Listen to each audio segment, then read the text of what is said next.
Donc aujourd'hui, on va commencer et on va parler... avant de commencer d'ailleurs, je vais vous dire, nos replays sont disponibles sur notre chaîne YouTube, d'accord?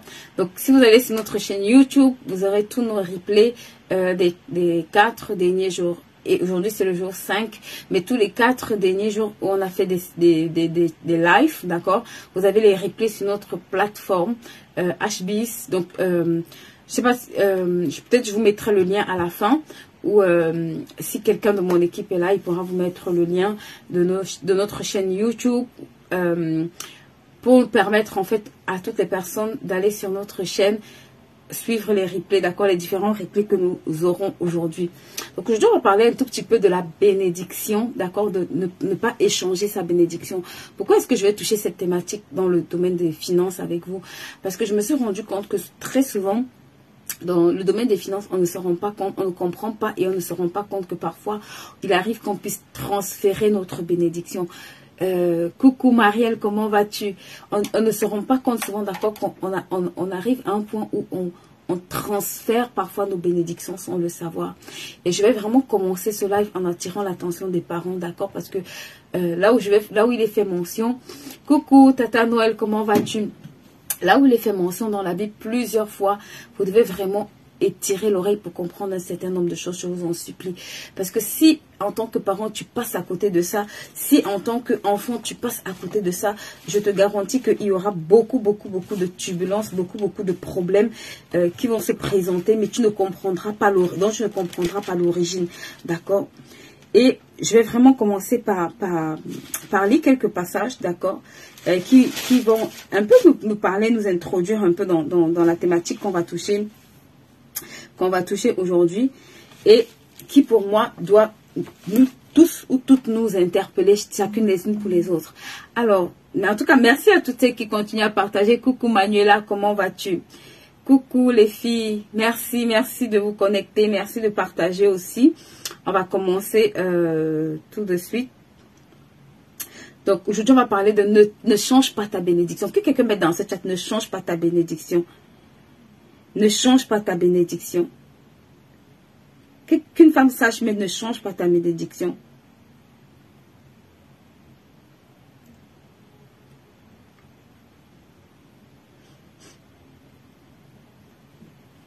Ne change pas ta bénédiction. Pourquoi je vois pas vos écrits? C'est bizarre, hein? Parce que je ne vois pas ce que vous êtes en train d'écrire. Ne change pas ta bénédiction. Dis ça à quelqu'un fort. Ne change pas ta bénédiction. Alors, on va lire, d'accord? On va lire un tout petit passage. Yes. Merci Clarisse. Merci beaucoup, merci. Merci Ariel, ne change pas ta bénédiction. Donc on va commencer par lire un tout petit peu dans Genèse, d'accord? Et je vais essayer de lire à partir de Genèse 25 au verset 29. Merci Huguette, ne change pas ta bénédiction. Yes Aïcha, ne change pas ta bénédiction. Yes, Tata Noël vous a mis le lien, d'accord, pour toutes les personnes qui veulent intégrer le groupe. Vous avez le lien et elle va également vous mettre le lien de la chaîne YouTube où il y a tous les replays. Ok, mais pour toutes les personnes qui sont dans le groupe, vous avez directement accès à toutes les informations. Hello, Tata Noël. Donc, on va commencer, ok. Et je vais commencer à lire à partir du verset 29. Il dit, un jour, Jacob était en train de préparer la soupe quand Ésaü revint du champ, d'accord, et épuisé. Il dit, laisse-moi manger de ce mou. De ce roux-là, laisse-moi manger de ce roux-là, car je n'en peux plus.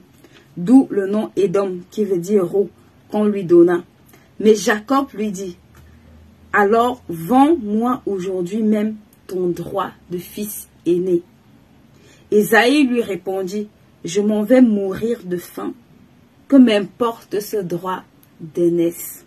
Et Jacob insista, promets-le-moi tout de suite par serment. Ésaü lui prêta serment et vendit ainsi son droit d'aînesse. Là-dessus, Jacob lui servit le pain et la soupe de lentilles, et Ésaü mangea et but, puis s'en alla. Et c'est ainsi qu'il méprisa son droit d'aînesse. Waouh! Que quelqu'un dise encore avec moi, ne change pas ta bénédiction. Vous savez, une des portes d'accord, par lesquels on s'appauvrit ou alors parfois on arrive à dealer avec des difficultés financières. C'est vraiment cette porte de mépris en fait, d'accord. C'est vraiment cette porte où on branle, j'ai envie de dire, où on méprise ou alors où on dévalorise, d'accord, les choses qui sont précieuses dans nos vies. Vous savez, pour la petite histoire, Ésaü était l'aîné, d'accord, et Jacob était le cadet. Et dans la tradition en fait juive, c'était l'aîné en fait qui héritait, qui devait être héritier, d'accord. C'était le fils aîné qui héritait. Et ce qui est extraordinaire, c'est que Ésaü n'avait pas compris ça. Ésaü n'avait pas compris que cette position lui conférait une certaine bénédiction. Il n'avait pas compris que cette position n'était pas juste une position naturelle, mais c'était également une position pour recevoir un type de bénédiction. Coucou Tata Rosette, comment vas-tu? Il n'avait pas compris ça en fait. Et il a méprisé ça, vous voyez. Il a bien méprisé ça. Mais regarde, c'est plus tard qu'il va comprendre ce que ça lui a coûté. Parce que qu'est-ce qui vient de se passer? Il vient d'échanger sa position. Regarde, Jacob était tellement wise. Rusé aussi, mais regardez, il ne lui a pas dit, donne-moi peut-être le gibier que tu as pêché, ou bien promets-moi que tu vas me donner le gibier. Il lui a dit, donne-moi quoi? Ta position. C'est tout ce qu'il lui a demandé. Il dit, vends-moi alors aujourd'hui même ton droit de fils aîné. Ça veut dire que, en tant que fils aîné, il avait droit à certaines choses. Parfois, je vois les premiers-nés, petite parenthèse, des familles ici, là, qui méprisent leur position. Écoutez-moi, Dieu ne fait rien par hasard. Si tu es venu deuxième, l'autre est venu troisième, c'est qu'il y a un but à ça. Chaque position, il n'y a pas de hasard avec Dieu. Mais je vois les premiers-nés qui méprisent ou qui laissent que leur cadet les méprise. Écoute, tu sais, tu es en train d'ouvrir la porte à quelque chose qui va dont demain, tu n'auras que tes yeux pour pleurer. Et c'est souvent ce qu'on fait, ok? C'est qu'on transfère cette bénédiction-là. Il lui dit, vends-moi. Ça veut dire, donne-moi le droit légal de posséder ta bénédiction. Ma soeur, parfois dans beaucoup de cas, tu vas te rendre compte qu'il y a des choses que tu n'aurais jamais dû vendre. Parce que c'est des portes de transfert de ta bénédiction. C'est des portes qui font en sorte que quelqu'un d'autre vienne s'asseoir là où tu étais qualifié. La personne opère sur cette position-là. Parce que tu lui as vendu ça. Parce que tu lui as cédé ce droit. Parce que tu lui as donné l'autorisation légale. Même si après ça a été fait par la Russe, mais légalement, il y avait déjà eu un transfert. Il y avait déjà eu un transfert de la position de Jacob, de la position d'Ésaü pour Jacob. Les choses s'étaient déjà inversées à cause de cet acte, à cause d'un plat de lentilles. On va voir l'histoire de Rebecca tout à l'heure, d'accord, de Léa et Rachel, je crois, yes. C'est un peu près le même protocole qui se passe. Qu'est-ce que Rachel dit à Léa? Elle lui dit, à cause des mandragores de son fils, je te laisserai aujourd'hui dormir avec Jacob. Et la Bible dit que quand elle allait dormir avec Jacob, Dieu se souvient d'elle et est tombé enceinte. Alors que l'autre était aussi dans l'attente de l'enfantement. Ma soeur, à cause des mandragores, écoute,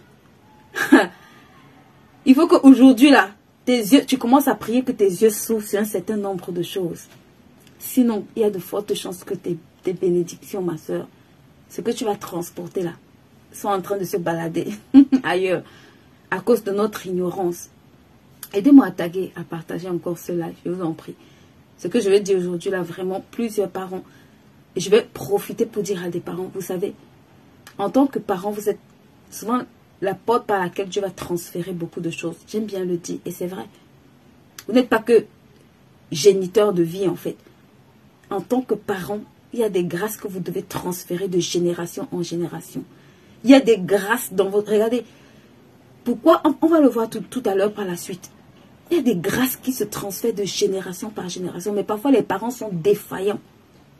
Parfois les parents sont défaillants. Isaac il transportait cette grâce. Mais regardez, ses yeux lui faisaient défaut. Il était peut-être spirituellement prêt pour faire ce transfert. Mais spirituellement, ses yeux spirituels avaient un problème. Il n'arrivait pas à discerner que ce n'est pas son fils, ce n'est pas la personne à qui doit aller cette bénédiction. Et parfois, en tant que parent, vous faites ça. Vous êtes assis à la maison. Vous êtes les premiers à ouvrir vos bouches pour maudire vos enfants. Vous êtes les premiers à ouvrir vos bouches pour détruire vos enfants.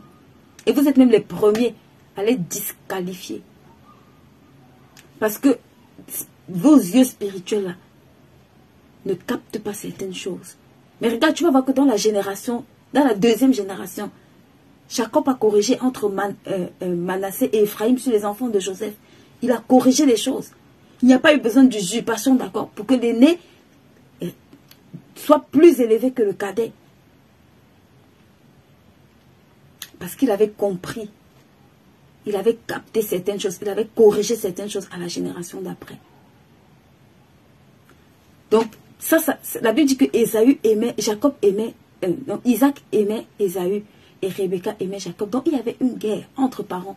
Ma soeur, tu aimes tel enfant, tu n'aimes pas tel enfant. Le plus important là, ce n'est pas qui tu aimes, c'est ce que Dieu veut que tu transfères dans la vie de chacun. Si tu fonctionnes de façon émotionnelle, ça va créer des problèmes à tes enfants. Oh non, ça c'est mon enfant, j'aime plus cet enfant. Ça c'est mon enfant, j'aime plus cet enfant. Oui.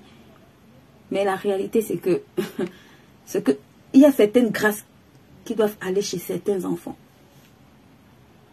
Il y a certaines bénédictions que si tu ne veux pas que d'autres viennent voler, il faut que tu sois aguerri pour savoir à qui est-ce que je dois transférer ça. Donc ça c'est la première des choses, d'accord, avec laquelle je voulais commencer. Et on va aller plus loin, on va voir en fait pourquoi est-ce que c'était tellement important, pourquoi est-ce que c'était un gré en fait pour Ésaü de perdre cette bénédiction-là, d'accord. Et on va le voir après. On va le voir après. Je crois que c'est dans le verset 32. Laissez-moi chercher un tout petit peu. Quand les choses bonnes vont commencer à se passer. Ok. Parce que quelques temps après, ce qui se passe, c'est que quelques temps après, c'est là où il va comprendre en fait qu'est-ce qui vient de se passer. C'est là où il va vraiment comprendre qu'est-ce qu'il venait de perdre. Et c'est là où, voilà. La Bible dit, Jacob s'approcha, d'accord, je suis dans 27, au verset 27. Il dit, Jacob s'approcha et l'embrassa. Et Isaac sentit l'odeur de ses habits, puis il le bénit en ces termes. L'odeur de mon fils est comme la senteur d'un champ béni par l'Éternel. Regarde-moi, regarde comment un homme, regarde ce que Ésaü, comment j'appelle ça, regarde ce que Ésaü vient de perdre. Parce que si tu comprends la profondeur de ce qu'il a perdu, tu sauras pourquoi est-ce que tu dois te battre pour qu'on ne vole, pour que ce que tu as là, tu ne le brades pas. Ce que tu as là, tu ne le jettes pas. Parce que souvent on pense que la bénédiction c'est quand on te laisse une voiture, un bien. Écoute-moi, la véritable bénédiction, c'est la parole. Pourquoi? Parce que la parole est créatrice. La Bible dit au commencement était la parole. La parole était la meilleure façon de bénir quelqu'un. Écoute-moi, si tu donnes une voiture à quelqu'un et tu es la première personne qui dit du mal de la personne, tu viens de maudire cette personne. Si tu donnes même le million à cette personne et que tu te retournes, tu dis du mal de cette personne, tu viens de maudire cette personne. Parce que la bénédiction, ce n'est pas d'abord le matériel. La bénédiction, c'est d'abord la parole. La parole précède ce qui se passe dans le naturel.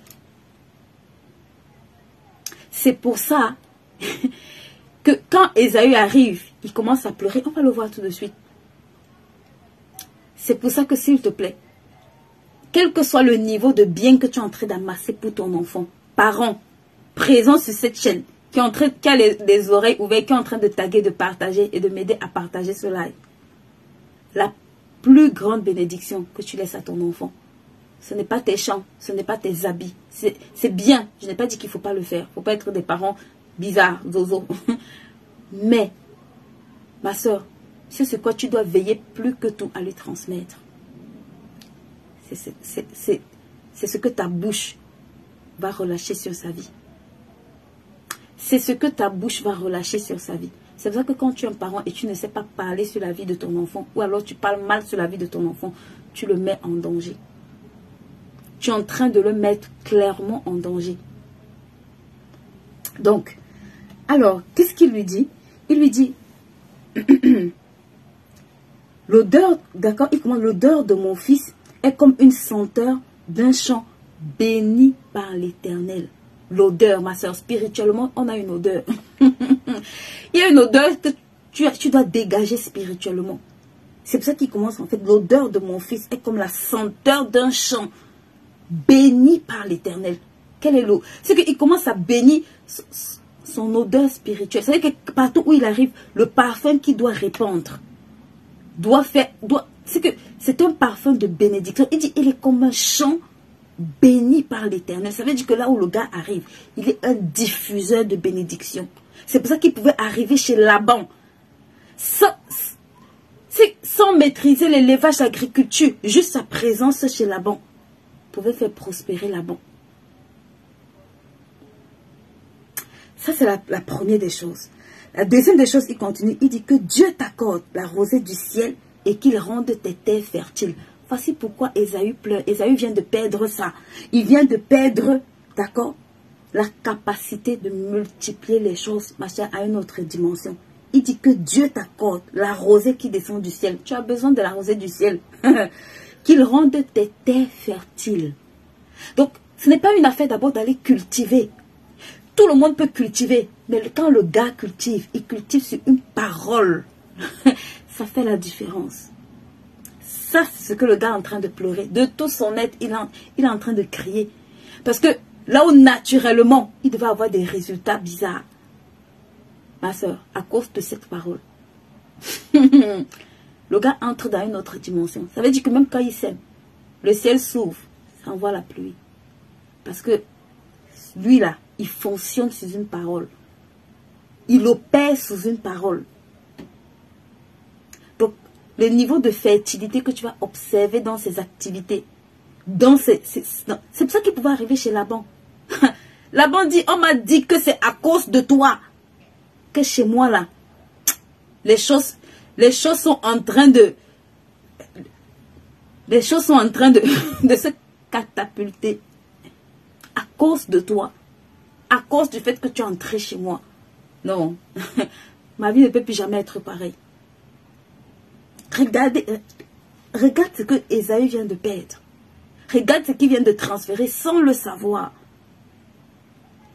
Il dit qu'il te donne avec abondance du froment et du vin. Il introduit dans une... Non seulement il rend fertile cette terre, il introduit dans une dimension d'abondance. Ma soeur, on continue. Il dit que des nations te soient assujetties. Il transfère l'autorité, la domination. Est-ce que quelqu'un comprend même ce que je suis en train de raconter aujourd'hui?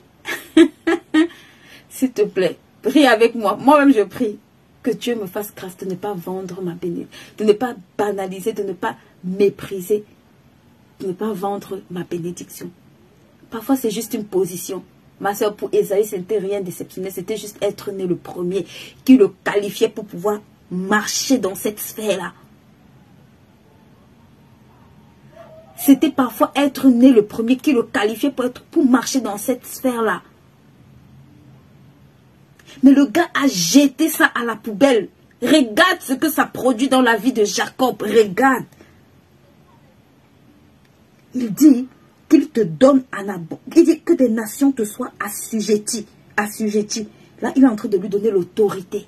Tu as besoin d'autorité. Parce qu'il y a des nations qui vont se lever contre toi. Quand tu vas commencer à sortir la tête dans ta famille, les gens vont commencer. Il dit que des nations te soient assujetties. Ça veut dire qu'il place toutes les nations là sous ses pieds. Ensuite, il continue. Il dit que devant toi, les peuples se prosternent et lui donnent la suprématie. Est-ce que tu comprends ça? Ensuite, il dit, sois le chef de tes frères, que les fils de ta mère s'inclinent devant toi. Ça, c'est dans la propre famille même. Parfois, dans la famille, tu parles, personne ne t'écoute. Parce que tu as déjà bradé ton droit de naissance. Parfois, tu essaies de tourner. Oh, dans la famille, on ne m'écoute pas. Ma soeur, il y a longtemps que tu as bradé ton droit de naissance. Il y a longtemps que tu as jeté à la poubelle. Regarde, quelqu'un qui a compris ça. Il dit que les frères de ta mère s'inclinent devant toi. Et c'est ce qui se passe, que les frères de ta mère, quand il est allé chez Laban, Laban n'a pas eu d'autre choix que de s'incliner devant Jacob. Laban n'a pas eu d'autre choix que de s'incliner. Mais ça, c'est parce qu'il avait peur. C'est à cause de cette parole. Ensuite, il lui dit, maudit soit qui te maudira et béni soit qui te bénira. Ça veut dire qu'il introduit le gars.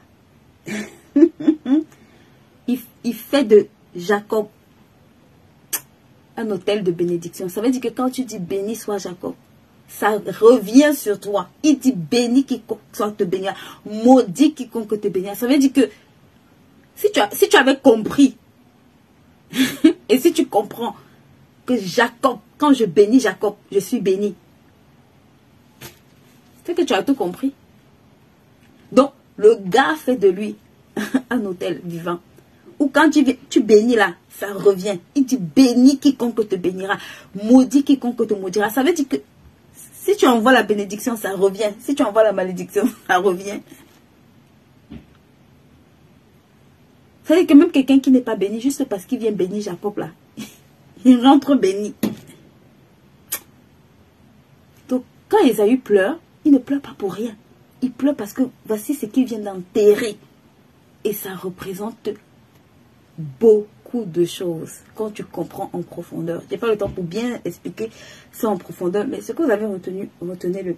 D'accord? Et la Bible dit, lorsque Ésaü eut fini de bénir Jacob, celui-ci le quitta. Lorsque Isaac eut fini de bénir Jacob, celui-ci le quitta et Ésaü, son frère, son frère rentra alors de la chasse. Il prépara lui aussi un bon plat et l'apporta à son père. Mon père, lève-toi, je te prie, et mange du gibier pour me donner la bénédiction. Isaac lui demanda, qui es-tu? Et il dit, je suis ton fils aîné Ésaü. Je vais sauter un peu. Quand il entendit ces paroles, les paroles de son père, il poussa de grands cris. Parce qu'il dit, qui est donc celui qui a pris du gibier et me l'a apporté? J'ai tout mangé avant que tu ne viennes et je lui ai donné ma bénédiction. Maintenant, il sera béni. Quand Ésaü entendit ces paroles de son père, il poussa de grands cris, plein d'amertume, et il supplia son père. Moi aussi, mon père, bénis-moi. Et Isaac lui répondit, ton frère est venu extorquer ta bénédiction par ruse. Regarde, quand il est venu, il n'y avait plus rien. C'était fini. C'était game over. Qu'est-ce qu'il lui dit? Est-ce parce qu'on l'appelle Jacob qu'il m'a trompé par 2 fois? D'abord, regarde, d'abord, il a pris mon droit de naissance. Et maintenant, voilà qu'il enlève ma bénédiction. Donc, les deux étaient liés. Il dit d'abord, il ne se rend pas compte que d'abord, le droit de naissance qu'il avait pris là, lui conférait automatiquement la bénédiction qu'il venait encore de prendre. 2 erreurs qu'il a fait. 2 erreurs qui lui ont coûté très cher. D'abord, le droit de naissance. Et ensuite, la bénédiction. Ma soeur, ne vends pas ta bénédiction. Ne vends pas ta bénédiction, je t'en supplie. Je vais vous expliquer après concrètement. Et Isaac lui dit, vois, j'ai fait de lui ton maître et je lui ai donné tous ses frères pour serviteurs. Je l'ai pourvu de blé et de vin. Que puis-je donc faire de toi mon fils? Ésaü dit à son père, ne possèdes-tu qu'une seule bénédiction, mon père? Bénis-moi aussi. Et il se mit à pleurer à grands cris.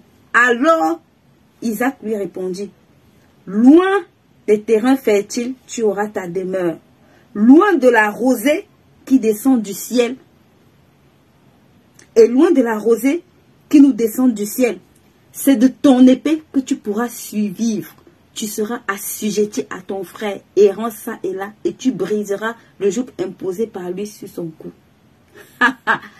Si tu as compris, dis avec moi, waouh. Si tu as compris ce que je viens de lire, dis avec moi, waouh. Parce que ce qui vient de se passer, il lui dit, j'ai fait de lui ton maître et je lui ai donné tous ses frères pour serviteurs. Je l'ai pourvu de blé et de vin. Donc, qu'est-ce qu'il venait de faire? Toutes les paroles là, qu'est-ce qu'il venait de faire? Il venait de mettre Jacob dans une dimension où le gars devait régner sur ses frères, régner sur les nations de la terre, régner. Il dit, je l'ai pourvu de blé et de vin. Ça veut dire qu'il venait... Parfois, quelqu'un prie pour toi, tu ne comprends pas ce que la personne dit. Voici l'explication de la prière qu'il est en train de lui donner.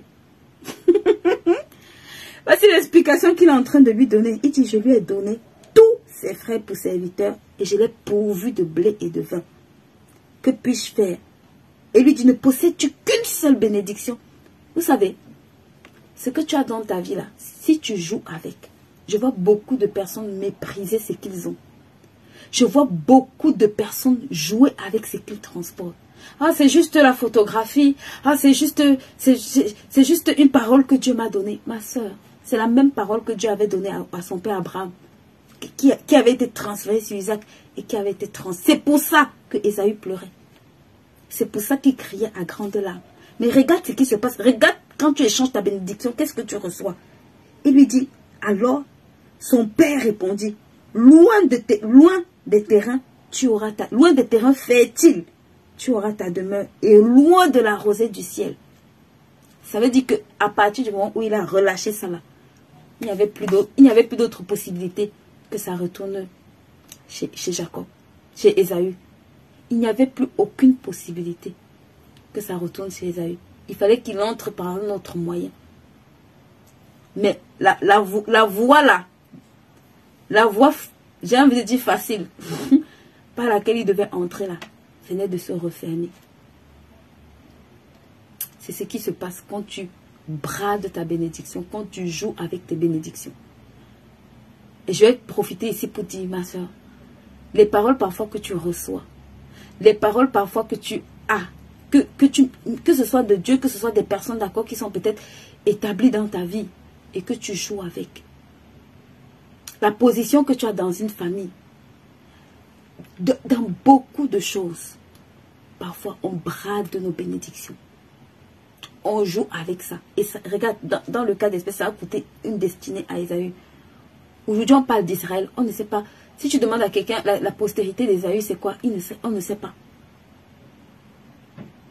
C'est une affaire générationnelle avec laquelle tu es en train de jouer. Parce que la bénédiction, ce n'est pas d'abord les biens. Ce n'est pas... Ma soeur, la bénédiction, là, c'est ce que quelqu'un transporte, qu'il va transférer chez toi.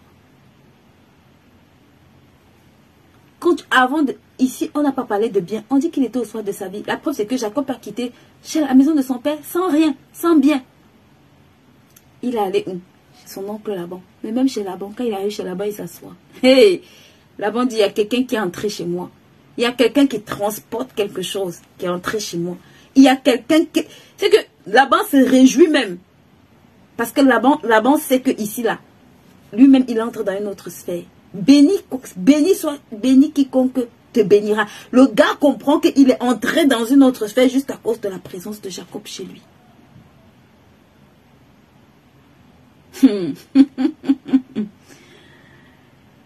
Waouh. Tu dois enseigner ces choses à tes enfants. Il y a un protocole, d'accord? Quand tu regardes, il y a eu un protocole pour qu'ils reçoivent cette bénédiction-là. Il y a eu un process. Et dans les deux cas, d'accord, il y a eu des défaillances. Que ce soit de la part de Jacob, que ce soit de la part de Ésaü. Ma soeur, enseigne à tes enfants à valoriser ce qu'ils ont. Mais pour ça, il faut déjà que toi-même, tu saches ce que Dieu a déposé dans leur vie. Enseigne à tes enfants à respecter ce qu'ils ont. À valoriser ce qu'ils ont. Toi-même, est-ce que toi-même, déjà, tu sais même ce que tu transportes? Est-ce que tu sais ce que tu transportes? Quand le gars arrive, il lui dit, ici c'est fini. Mais le problème d'Isaac, c'est qu'il a transféré à la mauvaise personne, entre guillemets. Ou bien à la personne à qui il n'aurait pas voulu transférer. Parce qu'il fallait qu'il comprenne les choses. Donc s'il te plaît, Ça, c'est là. C'est que, quand on dit que, quand on parle de bénédiction, là, ma soeur, ce n'est pas l'argent. Ce n'est pas d'abord le matériel. Regarde, on ne parle même pas de matériel ici. Quand tu regardes la vie de Jacob, le gars a galéré. C'est qu'il était galérien plus chez Laban. Mais même chez Laban, Laban lui dit, frère, c'est à cause de toi. Donc, j'ai été averti que c'est à cause de toi. Ça veut dire que la deuxième chose, c'est que lui-même, il ne savait pas comment cette bénédiction fonctionnait. Parce que quand il arrive, il ne sait pas que c'est à cause de lui là que Laban est en train de prospérer. Parce que s'il savait ça là, il allait se réveiller. S'il comprenait ça, il allait se réveiller. Donc, non seulement il a pris quelque chose par usurpation, mais il a fallu du temps pour comprendre encore. Donc, regarde. À partir d'aujourd'hui, j'ai dit que le mois d'août, c'était un mois vraiment où tu prends le temps en fait. Prends le temps. Parfois, il y a des bénédictions pour lesquelles on est en attente. Mais si tu n'es même pas consciente que c'est déjà parti chez quelqu'un, que tu as déjà transféré ça chez quelqu'un, tu peux pleurer comme Ésaü toute ta vie. Sans savoir que ici là, je viens de... je viens de perdre ce que j'aurais dû conserver. Et c'est tellement subtil, je me suis rendu compte que c'est tellement subtil, vous voyez. Quand vous lisez l'histoire de Rachel, c'est une histoire qui se répète d'une autre façon. C'est une dispute banale entre le fils de Léa et le fils de Rachel. Et elle sort. Elles sont en train de se disputer. Maman, tu te disputes avec ta collègue. Et puis elle dit, oui, je vais te laisser mon mari pour cette nuit pour acheter tes mandragores. Et dans les deux cas, c'est la nourriture qui est le problème. Attention.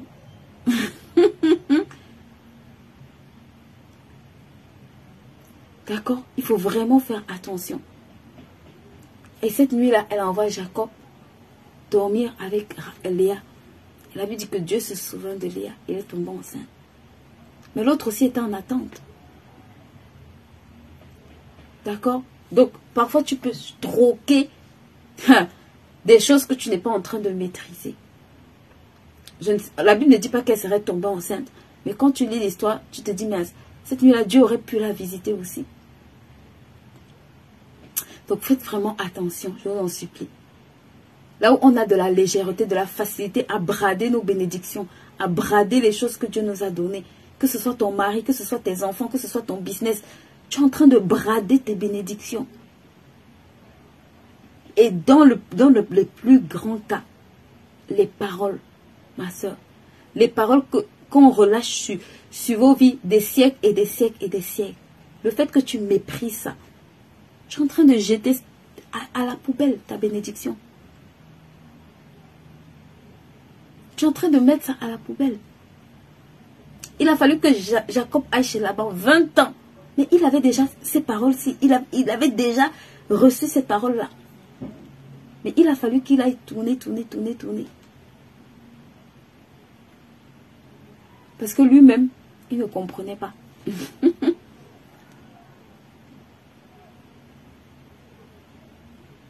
Il est allé chez Laban. Oh, je vais travailler 7 ans pour Rachel. Ensuite, je vais travailler 14 ans. Frère, la bénédiction que tu transportes là, qu'est-ce qui n'a pas fonctionné pour que tu hypothèques 14 ans de ta vie? Qu'est-ce qui n'a pas marché pour que tu mettes 14 années de ta vie en esclavage? Un gars béni plus. Parce que la Bible dit que Rachel l'avait plu. Mais quand tu regardes, c'est de Judas qui est sorti, c'est de Léa qui est sorti Jésus. Je ne veux pas entrer dans les polémiques, d'accord? Que chacun aille s'asseoir, lire et comprendre. Mais juste pour te dire que il faut vraiment prier que Dieu nous donne le discernement. Ok? Discerne ce que tu ne dois pas brader. Discerne ce que tu dois apprendre à conserver. Discerne ce pourquoi ça doit faire partie des choses, ma soeur. Même si tu es dans des situations les plus critiques de souffrance, refuse de vendre ça. Refuse de toucher ces choses-là. Parce que ce n'est pas parce que tu ne vois pas maintenant. Il s'est dit, j'ai faim. Je suis l'aîné et puis quoi? Et très souvent, la famine parfois nous dévie. D'accord? Le manque. En fait, la famine ici représente le manque. Parfois, quand tu es dans la situation de manque, tu es prêt à brader tout ce que tu as. Et tu ne comprends pas que tu es en train d'entrer dans un cycle qui va te coûter très cher. Donc, j'espère en tout cas qu'aujourd'hui, vous avez appris quelque chose. Je vais essayer de ne pas être longue. Pour cette série, je vais essayer de ne pas être longue. Donc, merci à tous ceux qui ont partagé, qui nous ont aidés à partager, à liker, d'accord, et à mettre ce contenu à la disposition de plusieurs autres personnes. Demain, on va toucher une autre thématique, les paroles d'une femme à succès, d'accord, c'est un peu la continuité. Je vais un peu aller densifier cette thématique-là parce qu'aujourd'hui, j'ai voulu vraiment attirer un peu notre attention. Demain, je vais passer à un autre palier et ce sont des points que vous allez retrouver dans ce livre, d'accord, reconnaître les temps et les saisons pour prospérer, où je parle également dans ce livre de ces choses sur lesquelles il faut faire vraiment attention, d'accord, parce qu'en tant que parent, j'ai plusieurs parents ici et vous devez comprendre qu'il y a une saison où c'est vos paroles qui fabriquent la vie financière de vos enfants, un peu comme Isaac. Il y a une parole dans laquelle ils vont entrer dans la manifestation, mais il y a une parole dans laquelle vous devez, il y a une saison dans laquelle vous devez être conscient que vous fabriquez, d'accord, cette vie financière-là. Par votre parole, par beaucoup d'autres choses dont je parle dans ce livre que je vous laisserai aller lire. Mais vous devez vraiment être conscient de ça. D'accord? La deuxième des choses, c'est qu'en tant que parent, vous devez les aider à ne pas brader cette bénédiction-là. Et très souvent, les parents eux-mêmes ne sont pas conscients. C'est un peu comme le cas d'Isaac. Il savait qu'il transportait une bénédiction. Il savait qu'il fallait qu'il la transfère avant de mourir. Et je profite pour dire à tous parents ici, là, merci de ne pas mourir avec les bénédictions de vos vies parce que ça va continuer sur les générations futures. Ok? Donc, il savait qu'il fallait qu'il transfère ça au soir de sa vie à la génération future avant de partir. Mais ses yeux étaient, la Bible dit qu'il était aveugle. Ça veut dire qu'il ne voyait pas. Ça représente une position où il a manqué de discernement. D'accord? Un état dans lequel il n'a pas su discerner. Mais dedans, il y a aussi beaucoup de leçons parce qu'il a donné le bon protocole. Même s'il n'a pas su discerner, il a donné un protocole à ses fils pour entrer en possession de la bénédiction qu'il avait sur sa vie en tant que père. Et ça, c'est des choses que vous devez comprendre et enseigner à vos enfants, d'accord? C'est des choses que vous devez comprendre et transmettre à vos enfants. Mais pour ça, il faut que vous-même déjà vous compreniez. Et vous-même, ça va vous aider. Parce que vous-même, les bénédictions que vous avez laissées perdre, ou que vous avez perdues, ou bien alors que vous avez banalisées, ça va vous permettre de rentrer, d'accord, déjà en premier. Et en plus de comprendre comment les aider très tôt à conserver ça, très tôt à transférer ça. Souvent, à la maison, les parents, les enfants chéris, c'était un peu le cas d'Isaac. Isaac avait l'enfant chéri, maman, c'est bien, mais rassure-toi que ça ne vient pas obscurci, ou bien ça ne vient pas en contre, ça veut dire ça ne vient pas, ce n'est pas contraire, d'accord, au plan de Dieu. Sinon, tu ne vas pas les aider. Alright? Donc, merci à toutes celles qui partagent. Merci à vous avez le lien également pour pouvoir intégrer notre groupe privé. Ok, alors, je vais lire un peu vos commentaires. Ok, Huguette, merci les mamans qui m'envoient des retours. Donc, on se retrouve demain. Et demain, je crois qu'on va parler des paroles d'une femme à succès. Et vraiment, n'hésitez pas à nous aider à partager ce live, à inviter plusieurs personnes, que ce soit dans le groupe. On a dit que au moins chacune ici partageait à 10 personnes.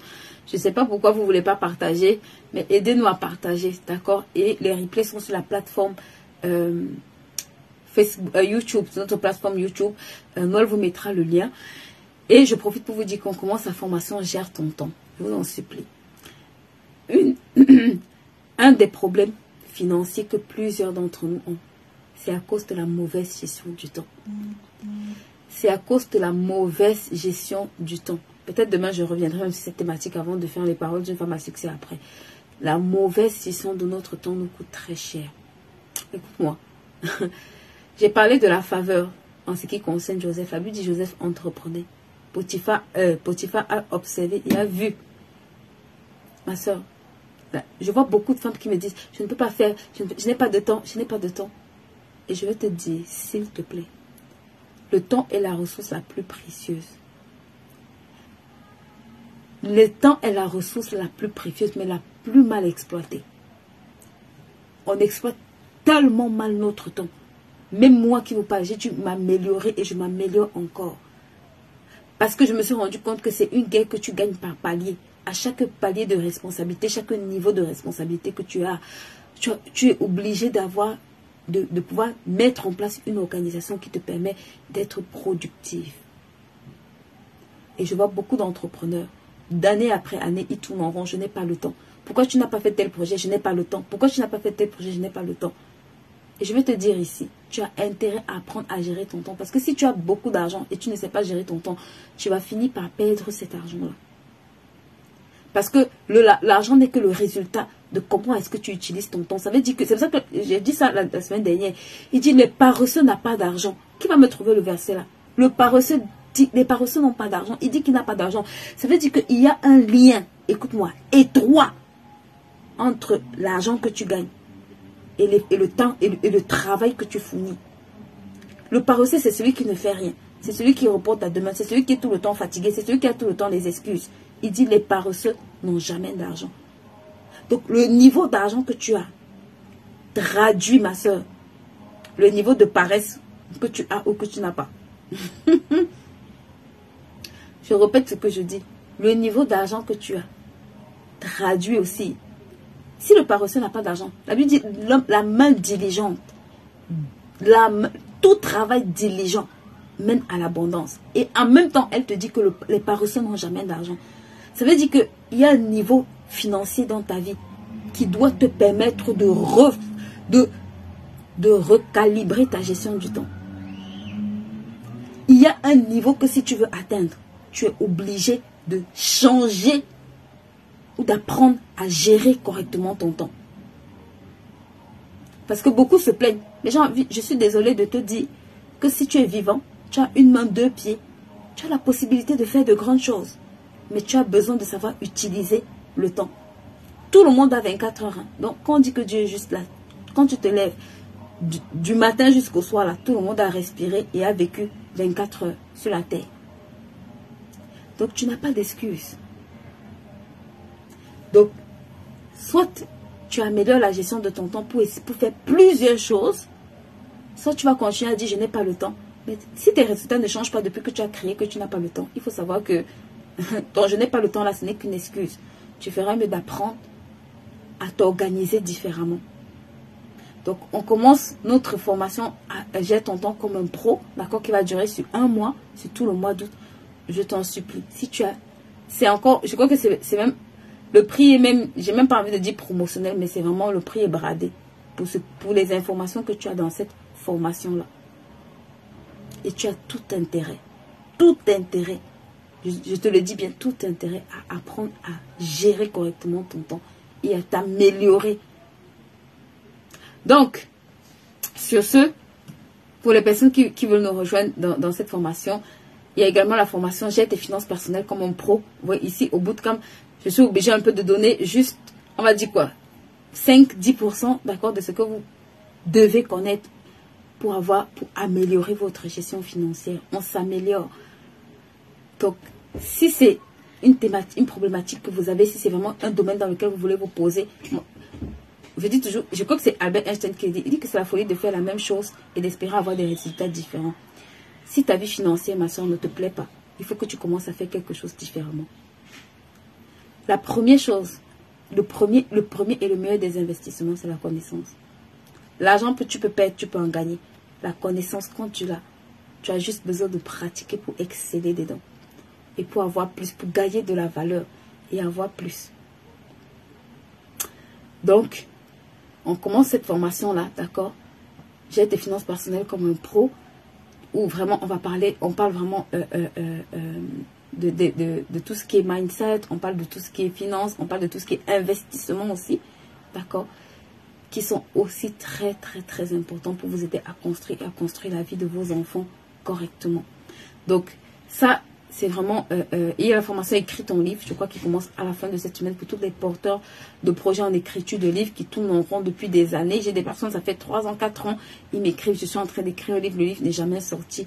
Rejoins-nous à la formation écrite en livre, d'accord? On va pouvoir t'accompagner en mettant des techniques que moi j'applique au quotidien pour écrire mes livres.